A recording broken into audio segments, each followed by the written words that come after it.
ठाणे, उल्हासनगर, कल्याण डोंबिवली महायुतीचा महापौर असणार आहे. कुठल्या पक्षाचा महापौर असणार आहे? कल्याण डोंबिवली महानगरपालिका असेल, उल्हासनगर महानगरपालिका असेल, ठाण्यात आमचा महापौर 100% बसणार. पण कुठली भीती होती का भाजपकडनं? भीती आम्हाला जर वाटली असती तर त्यांना डांबून ठेवले असते. मुंबईमध्ये आपल्या नगरसेवकांना एका हॉटेलमध्ये घेऊन जाण्याची त्यांना गरज भासली. आम्हाला महापौर पद पाहिजे म्हणून जमलो, याचा अर्थ कसा लावू शकता तुम्ही? काय संबंध त्याचा? घरात बसून सुद्धा आम्ही मागणी करू शकलो असतो की आम्हाला महापौर पद पाहिजे. त्यासाठी हॉटेलमध्ये जायची गरज काय आम्हाला? कारण आमचा पक्ष प्रमुखच स्वतः सांगतायत की माझी कुठेही भूमिका अशी नाहीये की मला हे पाहिजे, मला ते पाहिजे, मला ते पाहिजे. पण त्यांची जी कृती असते ना, त्याच्यातनं बरंच काही कळून जातं. महापौर जर मुंबईत आमचा बसला तर नक्कीच आनंद होणार आहे. कुणाला नाही होणार आनंद? पण ॲज अ शिवसैनिक म्हणून तो माझ्या पक्षाचा असावा हा नक्कीच मला वाटणार. का वाटू नये?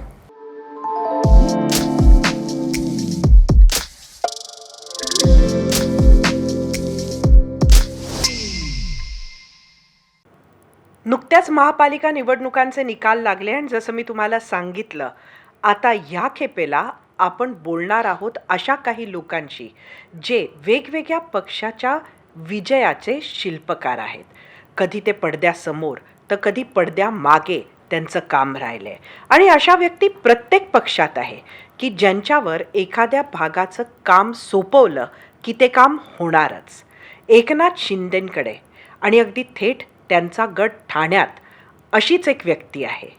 व्यक्तीचं नाव खरं तर ओळखा म्हटलं तर एखाद वेळेला दुसरं नाव कोणी सांगणारही नाही. आपण स्वागत करूया खासदार नरेश म्हस्केंचं कॉफी विथ कौशिकमध्ये. नमस्कार. ठाण्यात तर तुमचा महापौर बनतोय असा आकडे सांगतात आहे, पण इतर कुठल्या ठिकाणी तुमच्या पक्षाचा महापौर होणार? ठाण्यात आमचा महापौर त्या ठिकाणी 100% बसणार, महायुतीचा महापौर. कल्याण डोंबिवली महानगरपालिका असेल, उल्हासनगर महानगरपालिका असेल, डॉक्टर श्रीकांत शिंदे यांच्या मार्गदर्शनाखाली त्या ठिकाणी आमचा महापौर बसेल. आणि बऱ्याच ठिकाणी महापौर बसवण्याचा आम्ही मुंबईमध्ये माननीय देवेंद्रजी आणि एकनाथ शिंदे साहेब बसून निर्णय घेतील. महायुती म्हणून आम्ही निवडणूक लढलोय. महापौर जर मुंबईत आमचा बसला तर नक्कीच आनंद होणार आहे. कुणाला नाही होणार आनंद? महापौर म्हणून मी स्वतः काम केलेलं आहे आणि महापौर पद हे शोभेचं नाही आहे. काम करण्यासाठी खूप मोठी संधी महापौराला असते. त्यामुळे प्रत्येक पक्षाला वाटतं की आपला महापौर त्या त्या महानगरपालिकेवरती बसावा. आता तुम्ही म्हणजे मुंबई हे नाव मी तुम्हाला आठवण करून दिली म्हणून, त्यामुळे मला असं वाटतं की ठाणे, उल्हासनगर आणि इथे कल्याण डोंबिवली इथं महायुतीचा महापौर असणार आहे. पण तो महायुतीतल्या कुठल्या पक्षाचा महापौर असणार आहे? बघा, या संदर्भात निर्णय आमचे महायुतीचे नेते त्या ठिकाणी घेतील. पण ॲज अ शिवसैनिक म्हणून आणि त्या पक्षाचा कार्यकर्ता म्हणून मला असं वाटतं की त्या त्या ठिकाणी आमची मेजॉरिटी आहे. एकनाथ शिंदेसाहेब यांच्या मार्गदर्शनाखाली डॉक्टर श्रीकांत शिंदे यांची मेहनत, महायुतीच्या नेत्यांची, रवींद्र चव्हाण असतील, त्यांच्या सगळ्यांची आहे. आणि कल्याण डोंबिवली महानगरपालिकेत आमची युती होती, पण त्या ठिकाणी आमची संख्या जास्त आहे. त्यामुळे मला असं वाटतं की त्या ठिकाणी आमचा महापौर असावा. उल्हासनगर महानगरपालिकेत सुद्धा आमची संख्या जास्त आहे. आम्ही युती म्हणून लढलो नाही, तर त्या ठिकाणी आमचा महापौर निवडून यावा, आमच्या पक्षाचा असावा. तो महायुतीचा नक्कीच असणार आहे. पण असं मला वाटतं ॲज अ शिवसैनिक म्हणून. आणि ठाण्याचं तर आमची संख्या आहे, जी काही बहुमताचा आकडा लागणार आहे 66, त्यापेक्षा 75 ही आमची संख्या आहे. जरी मी म्हणत असेल महायुतीचा महापौर व्हावा, पण ॲज अ शिवसैनिक म्हणून तो माझ्या पक्षाचा असावा हा नक्कीच मला वाटणार. का वाटू नये? का वाटू नये हे बरोबर आहे, पण मुंबईतही तुमचाच महापौर व्हावा असं काहीसं एकनाथ शिंदेंना वाटत होतं का? शिवसेनेचाच महापौर असावा म्हणून कुठेतरी ठाण्यात आता भाजपनं सुद्धा 1-2-2.5 वर्ष आमचा महापौर द्या अशी मागणी केली आहे. हे बघा, एकनाथ शिंदे साहेबांनी कधीही कुठेही वक्तव्य केलं नाही की मुंबईचा महापौर माझ्या पक्षाचा असावा, तो महायुतीचा असावा, अशा पद्धतीने वक्तव्य केलेलं आहे. आज माध्यमं या बातम्या जर काही पसरवत असतील तर काल स्वतः एकनाथ शिंदे साहेबांनी स्पष्ट केलेले आहे की आम्ही कुठेही आमचाच असावा, आमचाच करा, आम्हाला हे करा, आम्हाला ते करा, हेच पाहिजे आम्हाला, कुठेही वक्तव्य एकनाथ शिंदे साहेबांनी केलेलं नाही आणि मी करणारही नाही अशा पद्धतीचं स्वतः एकनाथ शिंदे साहेबांनी स्पष्टीकरण केलेलं आहे. त्यामुळे मला वाटतं या विषयावरती चर्चा करणं आपण सोडून दिलं पाहिजे. कारण आमचा पक्षप्रमुखच स्वतः सांगतायत की माझी कुठेही भूमिका अशी नाही आहे की मला हे पाहिजे, मला ते पाहिजे, मला ते पाहिजे. महायुती म्हणून जो काही निर्णय होईल तो मला मान्य असेल असं एकनाथ शिंदे साहेबांनी स्वतः काल माध्यमांना सांगितलेलं आहे. नरेशजी, तुम्ही म्हणता ते अगदी बरोबर आहे, तुमच्याशी अगदी सहमत आहे. एकनाथ शिंदे बिलकुल म्हणत नाही की त्यांना त्यांचा महापौर हवा, माध्यमांमध्ये तर नाहीच नाही, पण त्यांची जी कृती असते ना त्याच्यातनं बरंच काही कळून नाही जातं. अजिबात नाहीये. म्हणजे अशा पद्धतीची आता मग मुंबईमध्ये आपल्या नगरसेवकांना एका हॉटेलमध्ये घेऊन जाण्याची त्यांना गरज भासली, म्हणजे का भासली हा माझा तुम्हाला प्रश्न आहेच, पण दुसरीकडे अशाच पद्धतीनं त्यांनी निकाल लागल्यानंतर पहिल्या कॅबिनेटला ते उपस्थित सुद्धा नव्हते. हे बघा, मुंबईमध्ये जे आमचे 29 नगरसेवक निवडून आलेले आहेत त्यातले बरेचसे नगरसेवक हे नवीन आहेत. मुंबई महानगरपालिकेचं कामकाज, त्या संदर्भात माहिती देणं, प्रत्येक जण या संदर्भात, प्रत्येक पक्ष या संदर्भात मार्गदर्शन, ट्रेनिंग हे नगरसेवकांना देत असतं. त्यानंतर नगरसेवक निवडून आल्यानंतर खूप प्रोसिजर असतात ज्या कायद्याने कराव्या लागतात. गट फॉर्मेशन असतं, गटाची बैठक दाखवावी लागते, त्यातला गटनेता निवडावा लागतो. त्यानंतर तो ॲनेक्स एक नमुना 3 म्हणून प्रत्येक नगरसेवकाचा जो काही निवडून आलेल्याचा फॉर्म असतो तो डिव्हिजनल कमिशनरकडे भरावा लागतो. तुम्ही ह्या पक्षाचे निवडून आलेले एवढे समजा आमचे 29 नगरसेवक आहेत, तर त्या ठिकाणी मिटिंग घेऊन या पक्षाने 29 जणांची मिटिंग झाली. त्या मिटिंगमध्ये गटनेता आम्ही निवडला, आम्ही शिवसेना पक्षाचे आहोत याचं डिक्लेरेशन सुद्धा कोकण आयुक्ताकडे द्यावं लागतं. या सगळ्या प्रोसिजर असतात आणि त्या प्रोसिजर करण्यासाठी कुठेतरी जमायला पाहिजे. मग त्याकरता त्या ठिकाणी आम्ही जमलो होतो. त्या ठिकाणी त्यांना कामकाजाबद्दलची माहिती दिली, कशा पद्धतीने BPMC ॲक्ट्स आहे ते कशा पद्धतीने करायला पाहिजे, कशा पद्धतीने कामकाज करायला पाहिजे, यासाठी कुठेतरी जमायला पाहिजे. तर त्या ठिकाणी हॉटेलमध्ये जमलो. त्यामागे तुम्ही सांगा, 29 नगरसेवक आम्ही हॉटेलमध्ये जर जमलो असेल, त्याकरता आम्हाला महापौर पद पाहिजे म्हणून जमलो, याचा अर्थ कसा लावू शकता तुम्ही? काय संबंध त्याचा? घरात बसून सुद्धा आम्ही मागणी करू शकलो असतो की आम्हाला महापौर पद पाहिजे, त्यासाठी हॉटेलमध्ये जायची गरज काय आम्हाला? बरं, मान्य केलं की तुम्हाला त्याच्यासाठी हॉटेलमध्ये जायची गरज नाही, पण कुठली भीती होती का भाजपकडनं? हे बघा, भाजपची भीती कशाला? आम्ही युतीत लढलेलो आहे. महायुती म्हणून आम्ही केंद्रात महायुती म्हणून आहोत, राज्यात महायुती म्हणून आहोत. तर भाजपची भीती कशासाठी वाटणार आहे? भीती आम्हाला जर वाटली असती तर त्यांना डांबून ठेवले असते. त्या हॉटेलमध्ये प्रत्येकाला जा ये, मीडियाची लोक तुमची जात होती, सगळ्यांना भेटत होती. अशा पद्धतीने डांबून कोणाला ठेवलं नव्हतं. पण बैठक घेणं, 29 लोकांची बैठक घेणं, त्यासाठी त्यांना प्रशिक्षण शिबिर घेणं, या सगळ्या गोष्टी आहेत. फक्त निवडून आलं म्हणजे होत नाही ना. बैठक घ्यावी लागते, नगरसेवकांची पहिली बैठक घ्यावी लागते, गटनेता निवडावा लागतो, त्यांचे फॉर्म्स आहेत ते सगळं भरावं लागतं. जवळजवळ 15 ते 20 पानांचा एक बंच असतो, तो कोकण डिव्हिजनकडे जमा करावा लागतो. जे आपलं जे ओरिजिनल सर्टिफिकेट असतं ते सुद्धा तिथे कोकण डिव्हिजनकडे आपल्याला जमा करावं लागतं. ह्यासाठी कुठेतरी वेळ पाहिजे. तर त्या ठिकाणी आम्ही जर जमलो असेल तर कोणाला कशाला, मला वाटतं कोणाचं ऑब्जेक्शन काय देवाच ठाऊक. आता मी तुम्हाला परत यावर एक प्रश्न विचारत नाही आहे, फक्त माझं ऑब्झर्वेशन सांगते की हे काम प्रत्येकच महानगरपालिकेत निवडून आलेल्या नगरसेवकांना करायचं असतं, तर फक्त मुंबईतलेच नगरसेवक का? सांगतो ना, आमच्याकडे सुद्धा की आम्ही त्या ठिकाणी बोलवलं, ते आमच्याकडे मोठं कार्यालय, बैठक घेतली आणि आमच्याकडे पण ठाण्यात आम्ही बोलवलं होते. उद्या परत बैठक आहे आमच्या नगरसेवकांची. त्यामुळे आम्ही जर त्या ठिकाणी बोलवलं, मुंबईमध्ये तेवढं मोठं दालन नाही आमच्याकडे, तर त्या हॉटेलमध्ये बोलवलं. नवीन, शेवटी मुंबई आहे, मुंबईचा पण एक काहीतरी ऑरा आहे ना.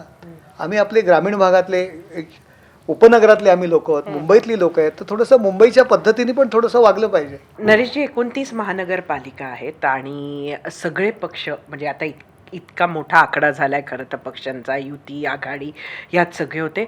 अशा खूप कमी महापालिका आहे की जिथे क्लिअर मेजॉरिटी एका पक्षाला मिळालेली आहे आणि त्यातलं एक म्हणजे ठाणं, आणि तिथे तुमचा जो रोल राहिलेला आहे तो मोठा राहिला आहे. हे कसं साध्य केलं तुम्ही? ठाणं आहे हा शिवसेनेचा बालेकिल्ला आहे, आम्ही नेहमी म्हणतो. गेली 38 वर्ष या ठाणे महानगरपालिकेवरती शिवसेनेचा भगवा झेंडा फडकतोय. पूर्वी धर्मवीर आनंद दिघे साहेबांच्या मार्गदर्शनाखाली आणि दिघे साहेबांनंतर एकनाथ शिंदे साहेबांच्या मार्गदर्शनाखाली ठाण्यामध्ये आमूलाग्र बदल झालेला आहे. म्हणजे एक छोटंसं असलेलं श्री स्थानक नावाचं जे गाव आहे, ठाणे शहर जे आपण म्हणतो, त्या शहराचं एक मोठ्या महानगरामध्ये रूपांतर झालेलं आहे. त्या ठाणे शहराचे पूर्वीचे रस्ते, आत्ताचे रस्ते, असलेल्या सुविधा विरोधकाच्या चष्मातून पाहू नका, पण खऱ्या अर्थाने जर ते शहर सुधारलं असेल तर ठाणे शहरातली लोक हे मान्य करतात की आमचं शहर सुधारलेलं आहे. आम्ही 32 वर्षामध्ये जे लोकांना शब्द दिलाय, आम्ही सिंगापूर नाही बनवू शकलो, परंतु आम्ही दिलेला शब्द 90% पूर्ण करण्याचा आम्ही प्रामाणिकपणे प्रयत्न केलेला आहे.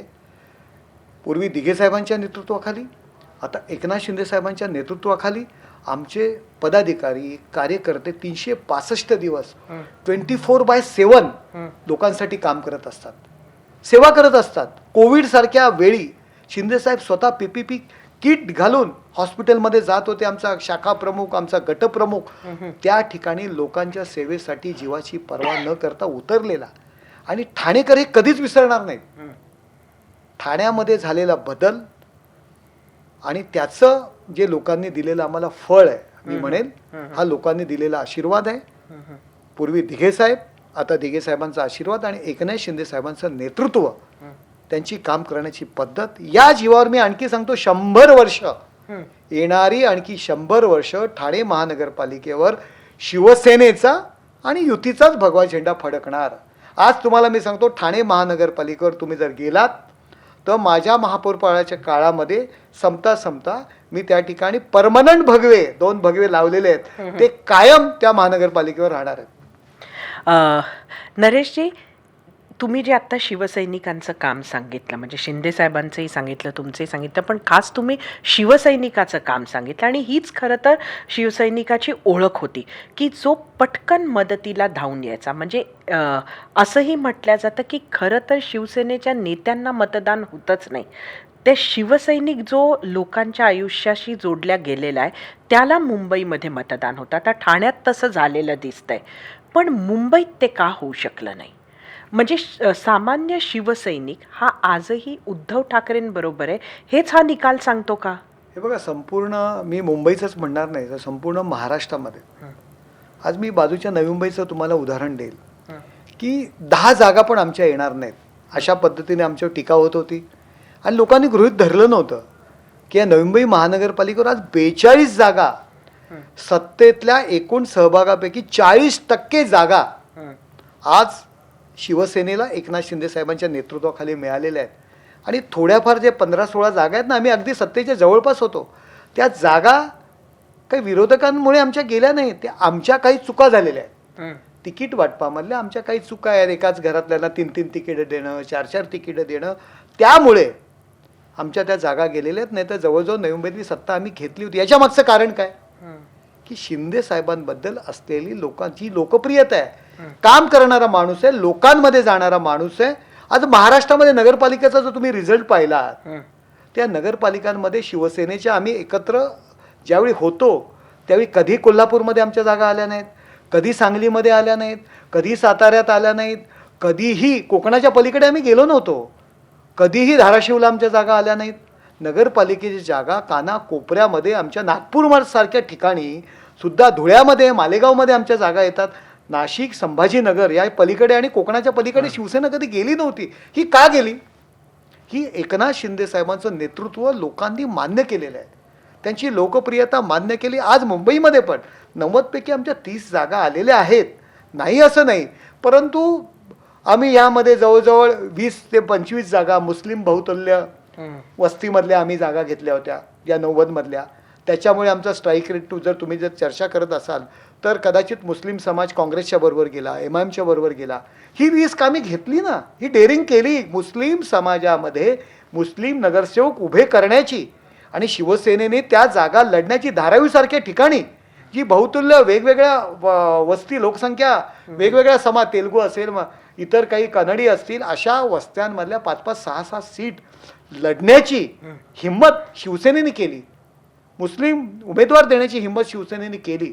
ठीक आहे, त्यात आम्ही अपयशी ठरलो असू, परंतु ही डेअरिंग आम्ही का करतो? का मुस्लिम उमेदवार आम्ही देऊ शकले? ठीक आहे, मुस्लिमांमध्ये काही मतं MIMला गेली, काही सपाला गेली, काही काँग्रेसला गेली, परंतु ही डेअरिंग आम्ही केली. कदाचित शिंदे साहेबांची जी लोकप्रियता आहे त्याच्या जीवावर आम्ही 29 जागा जिंकल्यात. काही ठिकाणी आमचे कार्यकर्ते कमी पडले असतील, आमचे लोकप्रतिनिधी कमी पडले असतील, परंतु आम्ही त्यातून सुद्धा आता धडा घेऊ, आत्मपरीक्षण करू आणि त्यातूनही मुंबईत संघटन कमी पडलं असं एक दिसतंय. संघटन म्हणून आजही कुठेतरी ठाकरेंसाठी लोकांनी काम केलं. म्हणजे असं ठाकरे तुम्ही ह्यासाठीच फक्त, कारण शेवटी तुमचा पक्ष एकेकाळी एक एकत्र होता होतो. आणि सत्ता ही शिवसेनेकडे असायची महापालिकेची. आता त्यांच्याहीकडे नाही, तुमच्याहीकडे नाही, अशी परिस्थिती आहे. म्हणजे महायुती ती येईल, पण आकडा जर बघितला तर कुठेतरी संघटन तुमचं कमजोर पडलं असं तुम्हाला वाटतं? हे बघा, महायुती म्हणून आम्ही लढलो होतो आणि महायुती म्हणून काही ठिकाणी जर आम्ही कमी पडलो असू, आम्ही त्याचं स्वतः आत्मपरीक्षण करू की बाबा आम्ही का कमी पडलो, संघटन म्हणून कमी पडलो, लोकांमध्ये जे आम्ही घेऊन जायला पाहिजे होतं, आमचे पदाधिकारी कार्यकर्ते ज्या पद्धतीत काम करायला पाहिजे त्या पद्धतीत त्यांनी जर केलं नसेल तर नक्कीच आम्ही काही, आमचा पराभव नाही झालेला आहे. 29 जागा की आमचं काही नाही. ज्या पद्धतीत विखारी प्रचार ह्या ठिकाणी केला गेला की मराठी हा जो मुद्दा जास्त गाजावाजा त्याचा केला की मराठी महापौर होणार नाही, मराठीसाठी आम्हीच लढतोय, मराठी, कदाचित त्याचा थोडाफार परिणाम झाला असेल असं मला वाटतं. परंतु याच्यातून काय धडा घ्यायचा तो आम्ही नक्कीच घेऊ. आणि मुंबईमध्ये तुम्हाला पुढच्या काळामध्ये फक्त एकनाथ शिंदे साहेबांची शिवसेनाच तुम्हाला दिसेल, हा शब्द तुम्हाला या ठिकाणी आम्ही देतो. म्हणजे हा काय स्वबळाचा नाराही समजायचा का? नाही, असं नाही हो. स्वबळ का, आम्ही युती म्हणून लढतोय. युती म्हणून 29चा स्वबळाचा नारा अमित शहा कधीच देऊन गेलेत, म्हणून मी विचारते. हे बघा, युती आहे, युती जोपर्यंत आहे, दोन्ही पक्षाला मान्य आहे तोपर्यंत युती आहे. पण ज्या दिवशी युती नसेल तर नक्कीच आम्ही आमचा पक्ष का विसर्जित नाही करणार, स्वबळावर लढणार. जोपर्यंत युती आहे, दोघांचं जमतंय, एकच मुद्दा आहे हिंदुत्वाचा. आणि जर आम्हाला म्हटलं की नाही बाबा हे नकोच, तर आम्ही काय पक्ष आमचा बंद नाही करणार, लॉक अँड कीमध्ये ठेवणार. आम्हाला जेवढं जमतं स्वबळाचं नक्कीच आम्ही लढू. म्हणजे तुमचं म्हणणं असं आहे की तुमचा पक्ष हा जसं ते म्हणतात तसा शहा आणि मोदींची शिवसेना नाही. आता आम्ही संजय राऊतांना म्हणायचं का तुमचा पक्ष सोनिया गांधींचा पक्ष आहे, तुमचा पक्ष यापूर्वी शरद पवारांचा पक्ष होता, आता राज ठाकरेंकरता तुम्ही राजसाहेबांकरता पायघड्या करतायत, भविष्यात तुमच्या पक्षाचे प्रमुख राजसाहेब ठाकरे होणार आहेत, उद्धव ठाकरे साहेबांना बाजूला ठेवून, असं आम्ही संजय राऊतांना म्हणायचं का? संजय राऊत काहीतरी आपलं सकाळी मीडियाचं फोकस स्वतःकडे पाहिजे म्हणून अशा पद्धतीने बोलतायत, तिकडे काय लक्ष द्यायचं? संजय राऊत काय बोलतायत यावरती आमचा पक्ष कधीच चालणार नाहीये किंवा त्यांच्या बोलायला उत्तर द्यायचंय म्हणून पक्षाची भूमिका. परंतु जोपर्यंत युती आहे तोपर्यंत युती आहे, नाहीतर आम्ही बाळासाहेबांचे आम्ही सैनिक आहोत. आम्ही काय पक्ष लॉक अँड कीमध्ये ठेवणार नाही, आम्ही स्वबळावर लढू. उल्हासनगरमध्ये लढलो ना आम्ही, नवी मुंबईत आम्ही लढलो ना स्वबळावरती, आणि आम्ही रिझल्ट पण दिला आहे, असं नाही रिझल्ट नाही दिला. नाशिकमध्ये लढलो आम्ही स्वबळावर, संभाजीनगरमध्ये लढलो आम्ही स्वबळावर, कुठे नाही लढलो आम्ही स्वबळावर. युती आहे तोपर्यंत ठीक आहे.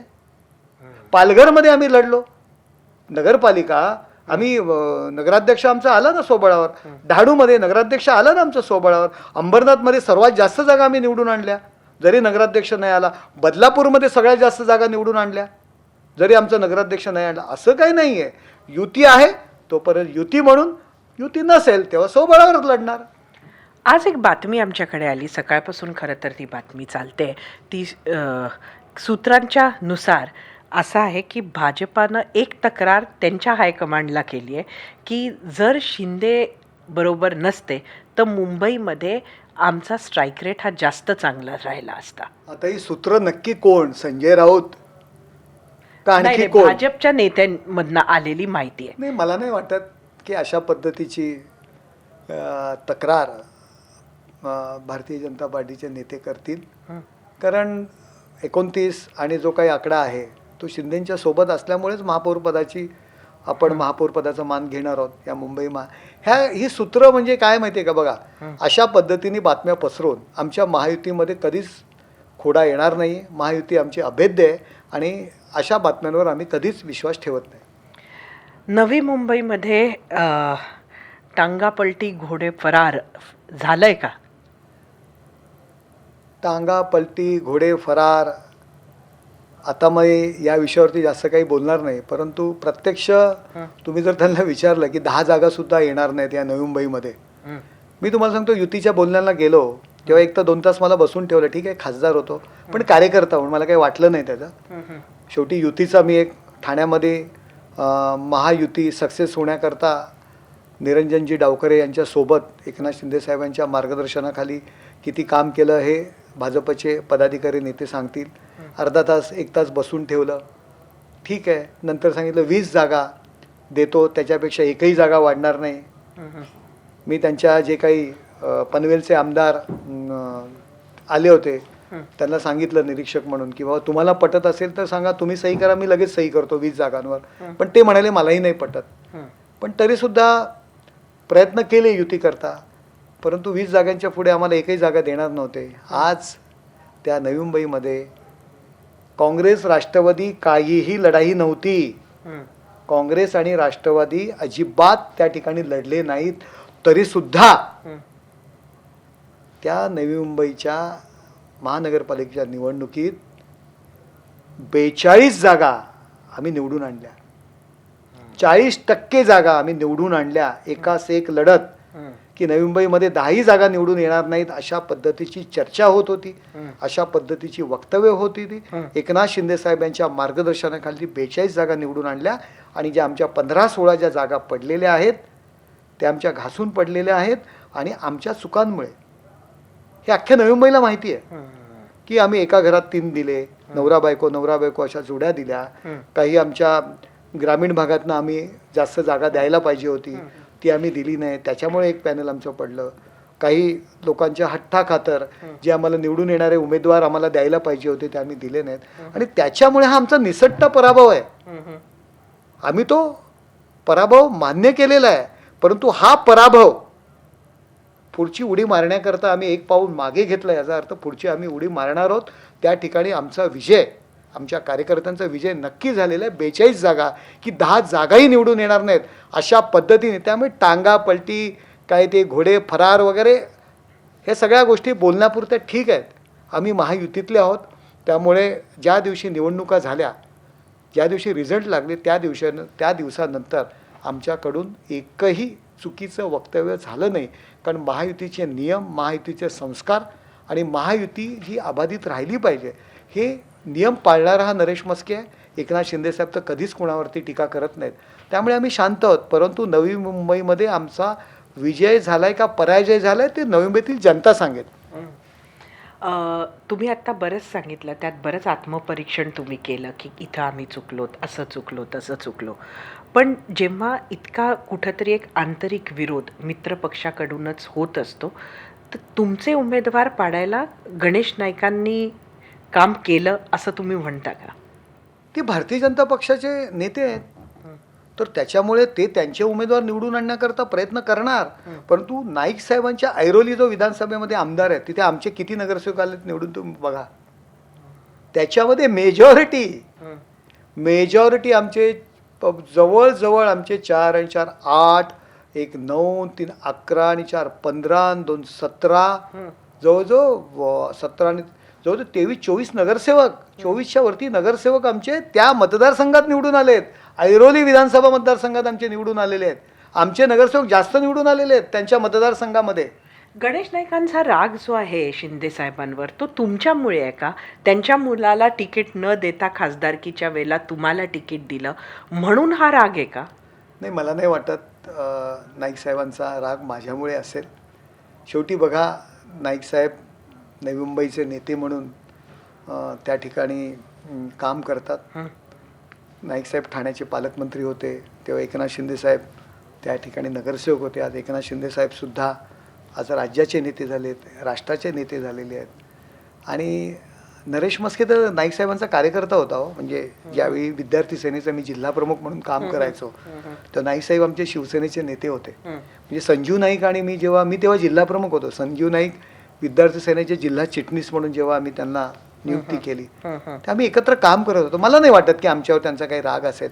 पण शेवटी ते पण भाजप म्हणून त्यांना लढायचं आहे नवी मुंबईमध्ये. ते लढाई म्हणूनच लढणार ना. ते काय आम्हाला बाय नाही देणार. त्याच्यामुळे त्यांना त्यांचा गड राखण्याकरता ते लढले.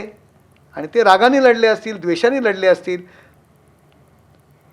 एक विरोधक म्हणून आमच्या लढले असेल, त्याचा राग आम्ही मनात नाही धरला पाहिजे. मी माझ्या तरी मनात व्हायच्या आधीच त्यांचा राग दिसत होता. आता बघा, लढाई होणारे माहिती आहे, लढाई होणारे तर माहिती आहे, तर आधी ते बाय थोडे देणार, ते तयारी करणार ना लढाईची. त्यामुळे त्यांनी लढाई आमच्याबरोबर केली. परंतु ते सुद्धा रिझल्ट लागल्यानंतर तेही शांत आहेत, आम्ही शांत आहोत. शेवटी आम्हाला युती म्हणून एकत्र काम करायचे. त्यांना सुद्धा मंत्रालयामध्ये कॅबिनेटच्या बैठकीला शिंदेसाहेबांसोबत काम करायचं आहे. त्याच्यामुळे आमचा तरी राग ना शिंदेसाहेबांचा आणि माझा नाईक साहेबांवरती कधीही राग नाही आहे. ते आमचे नेते होते, ते आमचे आदरणीय आहेत, माननीय आहेत आणि आजही मी त्यांचा तेवढा सन्मान आणि मान ठेवतो.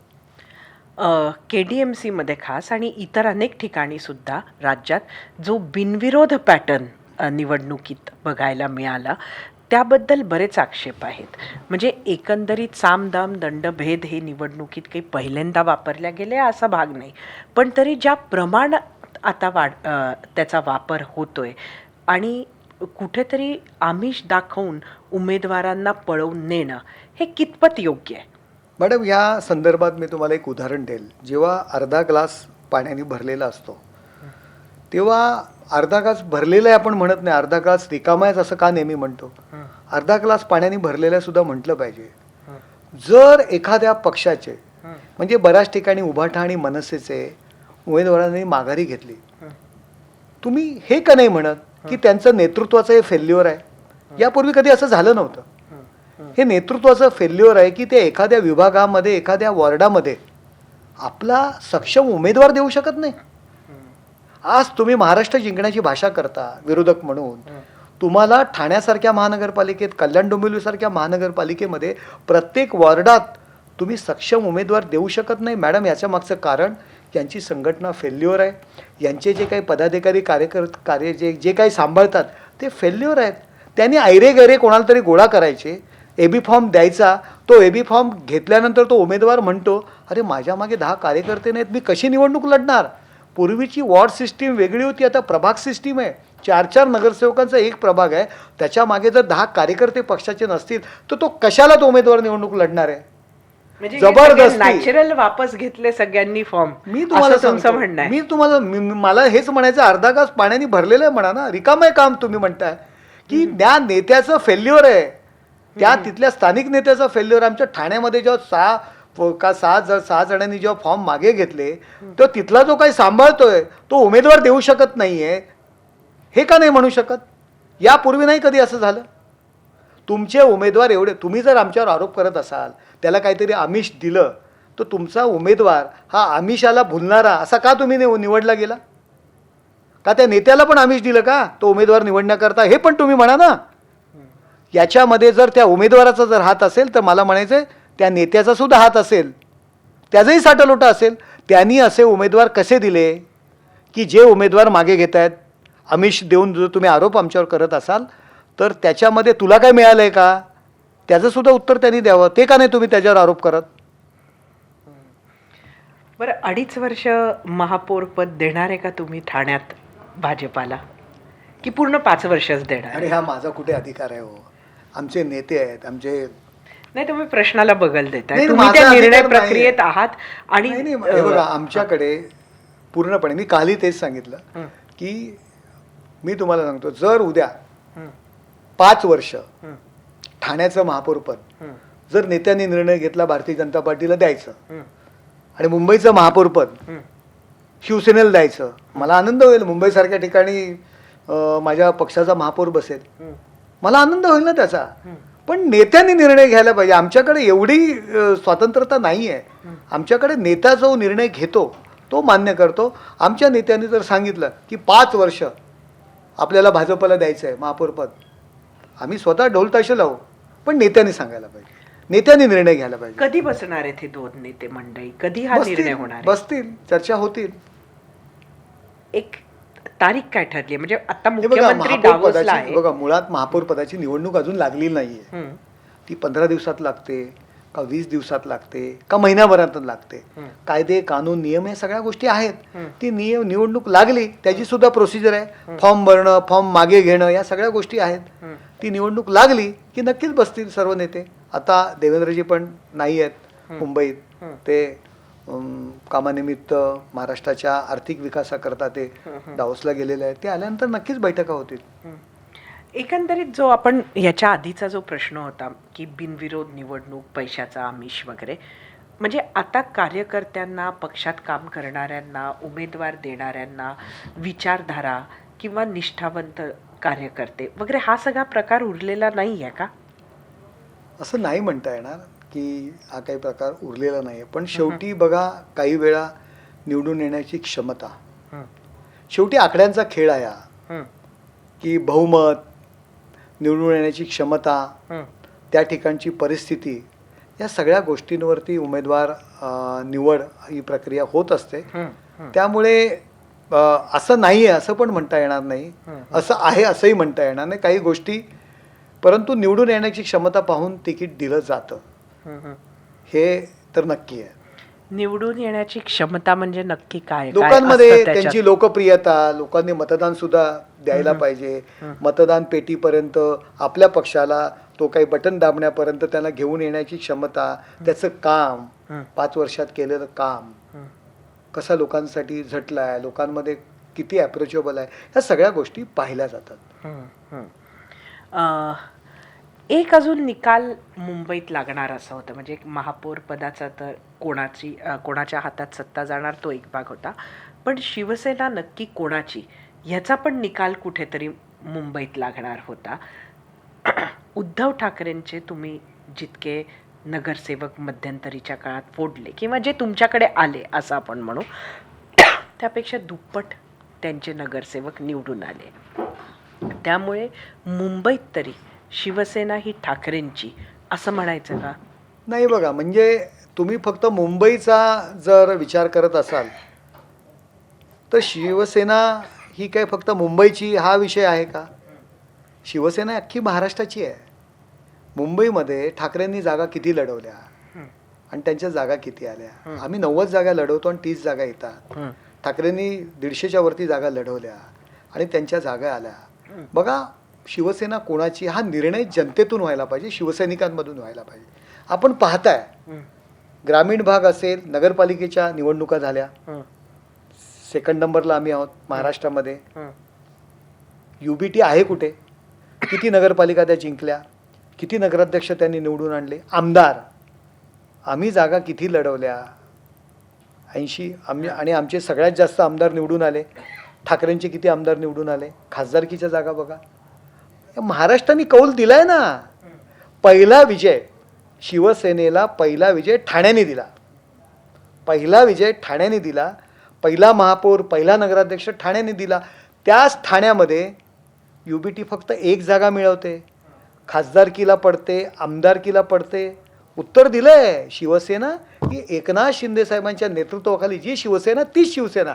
महाराष्ट्राने उत्तर दिलंय. आता आम्हाला कोणाच्या उत्तराची अपेक्षा नाही आहे. मुंबईने पण उत्तर दिलेलं आहे. मुंबईने पण आज का नाही आले बहुमतामध्ये?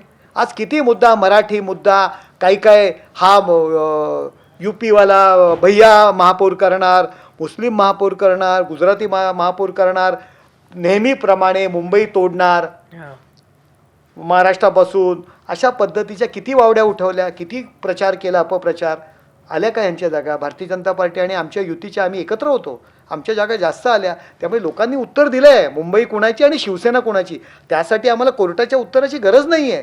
महाराष्ट्रातील जनतेने जे मॅन्डेट आम्हाला दिलेलं आहे, एकनाथ शिंदे साहेबांच्या नेतृत्वाखाली जी शिवसेना आहे तीच खरी शिवसेना आहे याचं उत्तर महाराष्ट्रातील जनतेने दिलं आहे. आणखी कुणी संजय राऊतांनी आम्हाला उत्तर देण्याची गरज नाही आहे. आम्हाला महाराष्ट्रातील जनतेने उत्तर दिलेलं आहे.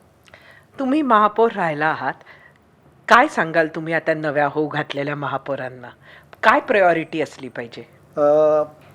मी महापौर म्हणून काम केलं आणि कोविड काळामध्ये मला ही संधी मिळाली. लोकांच्या शहरातील सगळ्यात शेवटच्या घटकापर्यंत आपण पोहोचलं पाहिजे, त्याला ऐकून घेतलं पाहिजे. त्याच्या छोट्या छोट्या समस्या असतात आणि महापौर फक्त गटर वॉटर मीटरपुरता मर्यादित नाही राहिला पाहिजे. शहराच्या सर्वांगीण विकासाच्या दृष्टीने त्यांनी विचार करायला पाहिजे. विविध समाजातील घटक आहेत त्यांच्यापर्यंत पोहोचायला पाहिजे. आणि ही महानगरपालिका जी गटर आणि मीटरपुरती मर्यादित नसून या ठाणे तुमच्या शहराच्या विकासाकरता आहे, तुमचं म्हणणं ऐकून घेण्याकरता आहे. त्याचं जे कल्चरल सांस्कृतिक जे देणं आहे, सामाजिक जे देणं आहे, सामाजिक काम, सांस्कृतिक काम प्रत्येक अंगापर्यंत तुम्ही पोचण्याचं काम करायला पाहिजे. समाजातील प्रत्येक घटकापर्यंत पोचलं पाहिजे. तर आणि तरच खऱ्या अर्थाने महापौर पदाला तुम्ही न्याय द्याल. आणि एकनाथ शिंदे साहेबांच्या मार्गदर्शनाखाली मी महापौर असताना ती मला संधी मिळाली. त्या संधीचं सोनं करण्याचा मी प्रयत्न केला आणि त्यामुळे मी आज अभिमानाने सांगेन की 7,20,000चं जे काही मार्जिन आहे, म्हणजे जे मला मतं मिळालेली आहेत, ते केवळ महापौर म्हणून जी काम करण्याची मला संधी एकनाथ शिंदे साहेबांनी दिली त्यामुळेच मला मिळाली. आणि त्या संधीचं सोनं करण्याचं काम महापौराचं असतं, त्यांनी ते केलं पाहिजे. महापौराहून खासदार कसं व्हायचं हे अनेकांना ऐकायचं असेल इतक्या लवकर. मी तुम्हाला आजही सांगतो की महापौर हे महापौर पद असतं. आजही मला कोणी सांगितलं की बाबा खासदार किंवा महापौर, तर मी नक्कीच महापौराला प्रेफरन्स देईल. अरे वा. हो, मी नक्कीच बघा, काम करायला शेवटच्या घटकापर्यंत पोचायला महापौर पदाच्या काळामध्ये जी संधी असते ती संधी तुम्हाला खासदार म्हणून नाही मिळत. खासदार म्हणून तुम्ही ठीक आहे, तुमचे विचार, तुमचे काही प्लॅनिंग आणि ह्या सगळ्या गोष्टी, पण लोकांशी आम्ही लोकांमधली माणसं आहोत. आम्ही ठीक आहे, खासदार म्हणून तुमच्या सगळ्यांच्या मार्गदर्शनाखाली एक स्वतःचं अस्तित्व दिल्लीमध्ये किंवा अभ्यास करून अनेक लोकांच्या सहकार्याने करण्याचा, पक्षाचं अस्तित्व करण्याचा मी प्रयत्न केला आहे. संसद रत्न पहिल्याच वर्षी मला मिळालं आहे की आपल्या सगळ्यांच्या, परंतु लोकांपर्यंत पोचण्यासाठी, लोकांना डायरेक्ट कनेक्ट होण्याकरता महापौर हे पद फार महत्त्वाचं आहे. आणि त्या पद हे मला फार महत्त्वाचं वाटतं. आता खासदार आहे, मला माहिती आहे आता मला काही महापौर होता येणार नाही, म्हणून मी म्हणतोय खासदारकीचं पण शेवटी या देशामध्ये तुमच्या पॉलिसीज आणि या सगळ्यामध्ये तुमचा सहभाग असतो, त्याच्यामध्ये तुमचं मत मांडता येतं. पण सगळी पदं कुठली, मी 4 टर्म नगरसेवक होतो, त्यातले 2 टर्म मी स्वीकृत नगरसेवक होतो. त्यावेळी स्वीकृतला कोण विचारायचं नाही, पण तो स्वीकृत नगरसेवकाला सुद्धा व्हॅल्यू असते, तोही स्वतःचं अस्तित्व निर्माण करू शकतो. ते अस्तित्व निर्माण केलं. त्याच्यानंतर 2 टर्म मी लोकांमधून निवडून नगरसेवक होतो. 20 वर्ष या महानगरपालिकेमध्ये मी काम केलेलं आहे. प्रत्येक पद महत्त्वाचं आहे. नगरसेवक पद महत्त्वाचं आहे, महापौर पद महत्त्वाचं आहे आणि खासदारकीसुद्धा महत्त्वाची आहे. त्यामुळे प्रत्येक पदाला त्याच्या कामानुसार महत्त्व आहे. नंतर राजकारण प्रत्येकाच्या आयुष्यात वेगवेगळ्या पद्धतीनं त्या माणसाला बदलवते, रस्ते वेगळे होतात. पण तुम्ही जेव्हा अगदी सुरुवातीला शिवसेनेत आलात तेव्हा कोणाला बघून आलात किंवा कसे आलात? मी सुरुवातीला जो शिवसेनेचं काम सुरू केलं, मी भारतीय विद्यार्थी सेनेच्या अगदी कॉलेज प्रमुख, युनिट प्रमुख म्हणून मी काम केलं. आणि त्यावेळी नक्कीच घरचे सर्व शिवसैनिकचा वारसा, हिंदुहृदय सम्राट शिवसेना प्रमुख माननीय बाळासाहेब ठाकरे आणि त्यानंतर धर्मवीर आनंद दिघे साहेब आणि विद्यार्थी सेनेत काम करत असताना राजसाहेब ठाकरे हे आमचे अध्यक्ष होते. आणि त्यानुसार सुरुवात झाली. शिवसेना शाखेत फलक लिहिण्यापासून, पताका लावण्यापासून, अगदी निवडणुकींमध्ये आधी पालघरपर्यंत जाऊन आम्ही रेल्वे स्टेशनला आम्ही इलेक्शनमध्ये रंगरंगोटी करायचो आणि SS लिहायचो. त्यावेळी भिंती राखून ठेवल्या जायच्या. कॉलेज जीवनामध्ये आंदोलनं, स्टुडंट विंग म्हणून विविध, म्हणजे ठाणे जिल्ह्यातील, पालघर जिल्ह्यातील अशा कुठल्या तालुक्यामध्ये कुठलं कॉलेज नसेल की त्या विभागामध्ये आंदोलक म्हणून माझ्यावरती केस झाली नसेल किंवा कुठल्या कॉलेजचा विषय हाती घेतला नसेल, शाळेचा विषय हाती घेतला नसेल. एक स्टुडंट ऑर्गनायझेशनपासून काम केलं आणि असती मग नगरसेवक, शिवसेनेचा शहर प्रमुख, शिवसेनेचा उपजिल्हा प्रमुख, शिवसेनेचा जिल्हा प्रमुख आणि आता नगरसेवक, सभागृह नेता महानगरपालिकेमध्ये जवळजवळ 7 वर्ष मी महापालिकेत सभागृह नेता, 1 वर्ष स्थायी समिती सभापतीपद, 2.5 वर्ष महापौर आणि आता खासदार. हे संपूर्ण शिवसेना म्हणून, शिवसैनिक म्हणून काम केलं म्हणून आणि शिवसेनेमुळे मला मिळालं हे मी या ठिकाणी जाहीरपणे कबूल करतो. तुमच्या ठाण्यामध्ये सामाजिक सांस्कृतिक घडामोडी सतत होत असतात आणि एक ह्या दृष्टीनं संवेदनशील असा तो भाग आहे.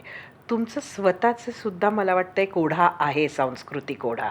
तो कुठनं येतो? हे बघा, मी कॉलेजपासून म्हणजे अगदी आंतरमहाविद्यालयीन एकांकिका स्पर्धा असू द्या, राज्यनाट्य स्पर्धा असू द्या, स्ट्रीट प्ले म्हणजे आज अभिमानाने मी सांगेल की मी लिहिलेलं स्ट्रीट प्ले त्यावेळी इच वन टीच वन म्हणून MPFL mass programme function of literacy Mumbai विद्यापीठाचा उपक्रम होता आणि तो मी लिहिलेला शिकायचं कशासाठी हा जो स्ट्रीट प्ले होता तो अख्ख्या महाराष्ट्राला कंपल्सरी केला होता विद्यापीठाने की या विषयावर प्रत्येक कॉलेजच्या युनिटनी स्ट्रीट प्ले करावा म्हणून. मी स्वतः NSS राष्ट्रीय सेवा योजना याचं मी काम केलं. मी मुंबई विद्यापीठाला रिप्रेझेंट केलं आणि विविध सामाजिक संस्था, सांस्कृतिक संस्था यांच्याशी स्वतः मी कनेक्ट आहे. अनेक संस्थांशी माझे संबंध आहेत. नाटक असेल का, मी स्वतः माझ्या संस्थेमार्फत अनेक गाण्याचे कार्यक्रम असू द्या, अनेक सांस्कृतिक कार्यक्रम असू द्या, माझं एक स्वतःचं सेंटर आहे आणि एक आवड आहे या सगळ्या गोष्टींची आणि संधी मिळेल तशा पद्धतीने त्याचा उपयोग मला राजकारणातसुद्धा होतो. पण आता म्हणजे कुठलं फक्त म्हणजे तुम्ही तेव्हा एक स्ट्रीट प्ले लिहिला, आता काय लिहिता? कशाचं स्क्रिप्टिंग करताय? नाही, थोडीशी लिहायची. मी एकांकिका सुद्धा लिहायचो कॉलेजला असताना. अनेक एकांकिका मी लिहिल्या, अनेक स्पर्धांमध्ये केल्या. आत्ता तेवढा वेळ मिळत नाही, परंतु माझी कामं मी स्वतः करतो. माझं स्वतःचं, मला काही त्यासाठी कन्सल्टंट आणि याची काही गरज नसतात. बरीचशी स्वतःची कामं स्वतः लिहिण्याचा मी प्रयत्न करतो. बऱ्याचशा गोष्टी करत असतो. काही कंटेंट असतील किंवा काही पत्रकं असतील किंवा काही स्वतः काही समजा सोशल मीडियावरती काही लिहायचं असेल तर स्वतः लिहिण्याचा प्रयत्न करतो आणि लोक म्हणतात बरं लिहितो म्हणून. मी म्हणत नाही चांगला लिहितो, पण असतं, प्रयत्न करतो आणि या सगळ्या गोष्टींबद्दल आवड आहे. माझ्याकडे स्वतः बाळासाहेब ठाकरे स्मारक म्हणून माझ्या एक मोठी सांस्कृतिक वास्तू आहे जी मी नगरसेवक काळामध्ये माझ्या विभागात मी ती बांधली. याचा मागचा उद्देश, बाळासाहेब ठाकरे राजकारणी होते परंतु बाळासाहेब ठाकरे कलाकार होते, ही सुद्धा जाणीव नवीन पिढीला व्हावी याकरता ठाण्यातील अनेक संस्था आहेत. मग माझ्याकडे मोठं कलादालन आहे, अनेक हॉल्स आहेत, त्या ठिकाणी त्यांना संधी मिळावी. कारण लोकांकडे पैसे नसतात, संस्थांकडे पैसे नसतात, व्हेन्यूला पैसे नाही भरू शकत. एक ॲम्पी थिएटर मी केलेले दादा कोंडकेंच्या नावावर. त्या ठिकाणी विविध संस्था ठाण्यातील, अगदी आता मुलुंड मुंबईपासून सुद्धा यायला लागले. माझी जे कलादालन सारखी मोठी गॅलरी आहे की जी माझी संस्था चालवते. त्या ठिकाणी बऱ्याच लोकांना आम्ही मोफतच देतो. थोडंसं व्यावसायिकरण असेल तर अगदी 2-4 हजार रुपये फी घेऊन, परंतु मोफतच या सगळ्या संस्थांना आम्ही त्या ठिकाणी जागा उपलब्ध करून देतो, जेणेकरून ही सांस्कृतिक चळवळ ठाण्यात उभी राहील. आपण फक्त पुणे सांस्कृतिक राजधानी म्हणतो, परंतु ठाणे ही करण्याकरता आपण जर या संस्थांना जर मदत नाही केली, आपण त्यांना जर प्रोत्साहन नाही दिलं तर नवीन, कारण आम्ही ज्यावेळी कॉलेज लाईफमध्ये होतो तेव्हा आम्ही सगळी साधारण घरातली, एखादं कुठे बाबा रिहर्सल जरी करायची त्याचं भाडं कुठून देणार, त्या थिएटरचं भाडं कोण देणार, एखादा कार्यक्रम करायचा 10,000 रुपये फी कोण भरणार, या सगळ्या अडचणी लक्षात घेऊन जास्तीत जास्त कशा पद्धतीने, चांगल्या पद्धतीने या लोकांना, या संस्थांना मदत करता येईल हे पाहत असतो आणि ठाण्यात ती सांस्कृतिक चळवळ आम्ही उभी करतोय. तुम्ही म्हटलात तुमच्या राजकीय जीवनाची सुरुवात ही राज ठाकरे जेव्हा होते अध्यक्ष तेव्हा विद्यार्थी सेनेतून झाले. राज ठाकरेंच्या नेतृत्वाबद्दल काय सांगाल? काम करताना काय वाटायचं? एका वाक्यात कसं डिस्क्राईब कराल त्यांचं नेतृत्व? राजसाहेब मला आवडतात, आजही मला आवडतात. त्यामुळे तुम्ही बऱ्याचदा फोन करता की आता ह्याच्यावर प्रतिक्रिया देते, पटकन माझ्याकडनं होत नाही. पण शेवटी पक्ष म्हणून वेगळा आहे, पक्षप्रमुख म्हणून वेगळे आहेत. पण राजसाहेबांबद्दल सुरुवातीच्या काळात राजसाहेब हे आमचं आयडॉल होतं. परंतु मी नवनिर्माण सेवा जेव्हा सुरू झाली तेव्हा मी त्यांच्यासोबत गेलो नाही. मी शिवसेनेचे, मी मूळ शिवसैनिक आहे. हिंदू हृदय सम्राट शिवसेना प्रमुख माननीय बाळासाहेब ठाकरे यांना मानणार आहे, परंतु मी गेलो नाही. नाही तर बरेचसे लोक नवनिर्माण सेनेत गेले, मी गेलो, पण राजसाहेबांना मी मानायचो. म्हणजे त्या झेंडा पिक्चर मधले कोणचा झेंडा घेऊ हाती जी घालमेल होती तर कदाचित माझी सुद्धा ती परिस्थिती त्यावेळी होती. अवधूत गुप्तेला माहिती आहे, तुम्ही पाहिजे तर विचारा. पिक्चर बनवताना अवधूतनी मला 10 ते 15 वेळा फोन केला होता, परंतु आम्ही नाही गेलो. आम्ही शिवसेनेशी प्रामाणिक राहिलो, शिवसेनेसोबत राहिलो. परंतु राजसाहेबांबद्दल त्यावेळी आदर होता आणि आजही आदर आहे. एकनाथ शिंदे यांच्या नेतृत्वाबद्दल काय सांगाल एका एकनाथ वाक्यात? शिंदे साहेबांमुळे मी आज खासदार झालो. एकनाथ शिंदे साहेब माझ्या पाठीमागे उभे राहिलो, मी महापौर झालो. एकनाथ शिंदे साहेब, तुम्हाला मी सांगतो की कार्यकर्त्याच्या मागे उभा राहणारा एकमेव नेता जर महाराष्ट्रातला मी पाहिला असेल तर एकनाथ शिंदे साहेब. बघा, शिवसेनेत असताना पक्षासाठी झटणारा, मग मागे पुढे न पाहता माझ्याकडे काय आहे आणि मला काय द्यायचंय हा विचार न करणारा माणूस आहे. रात्री अपरात्री, मग तो शत्रू असू द्या, त्या शिवसेना पक्षात कित्येक जणांनी एकत्र असताना कित्येक जणांनी, आजही आम्ही कधी कधी त्यांना म्हणतो, साहेब हा आपल्या विरोधात आहे.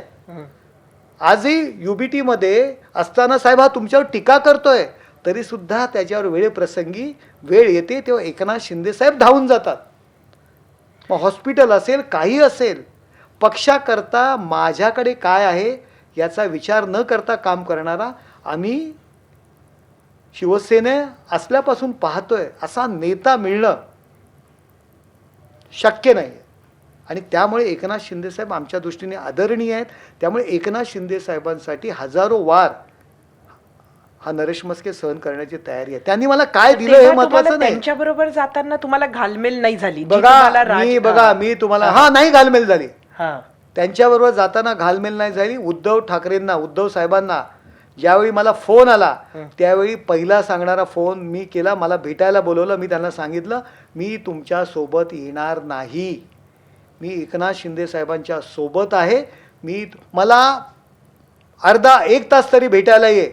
अनेक जणांनी मला फोन आणून दिले. मी त्यांना क्लिअर कट सांगितलं, मी एकनाथ शिंदे साहेबांच्या सोबत आहे, तुमच्या सोबत येणार नाही. आणि एवढंच काय, ज्या दिवशी ती घटना घडली त्याच्या आधी 1 महिना, मला 15 दिवस अगोदर मला उद्धव साहेबांनी बोलवलं होतं दिवाळीच्या दिवशी. त्या दिवशी सुद्धा मी त्यांना सांगितलं, एकनाथ शिंदे साहेबांच्या बाबतीत तुम्ही जे वागताय ते चुकीचं वागताय, त्यांना तुम्ही विश्वासात घ्या. यामुळे शिवसेना संघटना आपली चालणार नाही एकनाथ शिंदेशिवाय, हे सांगणारा नरेश मस्के. उद्धव ठाकरेंना सुद्धा, उद्धव साहेबांना सुद्धा ही घटना घडण्या अगोदर 15 दिवस मी सांगितलेलं की एकनाथ शिंदे साहेबांना सांभाळा, चुकीच्या पद्धतीने तुम्ही त्यांच्यासोबत वागताय, वागू नका. आणि पहिल्या दिवशी सुद्धा, ज्या दिवशी मला त्यांनी फोन केला की मला मातोश्रीवर भेटायला ये, मी त्यांना डायरेक्ट सांगितलं, मी भेटायला येणार नाही, मी एकनाथ शिंदे साहेबांच्या सोबत आहे. आज सांगणारा हा नरेश मस्के आहे. तुम्ही त्यांच्या नेतृत्वाबद्दल काय सांगाल? असं काय होतं की ते तुम्हाला ठेवू नाही शकले आणि तुम्ही एकनाथ शिंदेबरोबर हलक्या करायचे आहेत? बघा, एकनाथ शिंदे साहेबांचं नेतृत्व, एकनाथ शिंदे साहेब आज त्यांना जाणवत असेल मुंबईमध्ये, एकनाथ शिंदे साहेब असता तर त्यांची ही परिस्थिती आली असती, महाराष्ट्रात ही परिस्थिती आली असती. अरे एकटे एकनाथ शिंदे बघत होते ना. उद्धव साहेब असताना सुद्धा त्यांच्यावर कुठलीही जबाबदारी ते द्यायचे, कोण सांभाळायचं? अहो, ठाण्यात सत्ता, आत्ता आम्हाला पूर्ण मेजॉरिटी आले हो. त्यावेळी काँग्रेस राष्ट्रवादीचे मंत्री संत्री मुख्यमंत्री होते. 65 अशी संख्या असायची. विरोधक मुख्यमंत्री असताना सुद्धा त्या ठाणे महानगरपालिकेवर, कल्याण डोंबिवली महानगरपालिकेवर अपक्ष असतील, इतर गोष्टी असतील, काँग्रेस असतील, या सगळ्यांना फोडून शिवसेनेचा महापौर बसवायचे. कल्याण डोंबिवली महानगरपालिकेवर शिवसेनेचा महापौर बसवायचे. ठाणे जिल्हा परिषद याच्यावर शिवसेनेचा आपला अध्यक्ष ते बसवायचे. इतर त्या ज्या ठिकाणच्या त्यांच्यावर जबाबदारी द्यायच्या त्या जबाबदाऱ्या सांभाळायच्या. कोण करायचं शिवसेनेत? संजय राऊत करायचे? कोण करायचं? विनायक राऊत करायचे? एकनाथ शिंदेच करायचे ना. आज मी तुम्हाला सांगतो, आज जर त्यांना तुम्ही विचारलं, त्यांना सांगा, आपल्या मस्तकावर हात ठेवून किंवा ज्या देवाला स्मरता त्यांना स्मरण करून सांगा की एकनाथ शिंदे साहेबांना त्यांनी सोडलं, त्याचा त्यांना पश्चाताप होत असेल. एकनाथ शिंदे साहेब जर आज असते त्यांच्यासोबत तर त्या युबीटीची एवढी वाईट परिस्थिती झाली नसती, आली नसती. हे मी जाहीरपणे या ठिकाणी तुम्हाला सांगेन. बरं, तुम्ही देवेंद्र फडणवीस यांच्याबरोबर सुद्धा आता काम करताय आणि तिथे तुम्हाला नरेंद्र मोदीजींचं सुद्धा नेतृत्व बघायला मिळतंय. त्यामुळे ह्या 2 नेतृत्वांबद्दल एकेका वाक्यात काय सांगाल? देवेंद्रजी तर देवेंद्रजींबद्दल म्हणजे ते देवा भाऊ आहेत आपण म्हणतो आणि हुशार व्यक्तिमत्व आहे. थोडंसं अभ्यासपूर्ण आणि स्ट्रॅटेजिकल जे काय स्ट्रॅटेजी म्हणतात त्या स्ट्रॅटेजीने ते राजकारण करत असतात. पण लोकांसाठी ते काम करत असतात. मोदी साहेब तर काय म्हणजे त्यांचा अभ्यास ज्यावेळी सभागृहामध्ये ते असतात तेव्हा आम्ही त्यांना पाहतच असतो. जो माणूस रात्रंदिवस या देशाचं काम करतो, कधी 2 का 3 तास झोपतात काय, सगळ्या विषयावरती प्रत्येक गोष्टीशी संबंध आणि खऱ्या अर्थाने देशाचा विकास अशा पद्धतीच्या माणसाकडनंच होणार आहे. आणि आम्हाला एक युतीचं एक म्हणू देण आणि एकनाथ शिंदे साहेबांनी माझ्यावरती विश्वास ठेवला आणि मला ती खासदारकीची संधी दिली.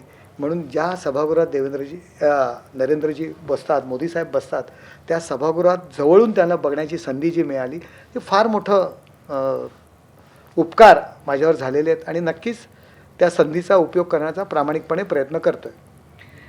धन्यवाद नरेशजी, तुम्ही वेळात वेळ काढला आणि परत एकदा तुमचं अभिनंदन ठाण्याबद्दल. थँक्यू.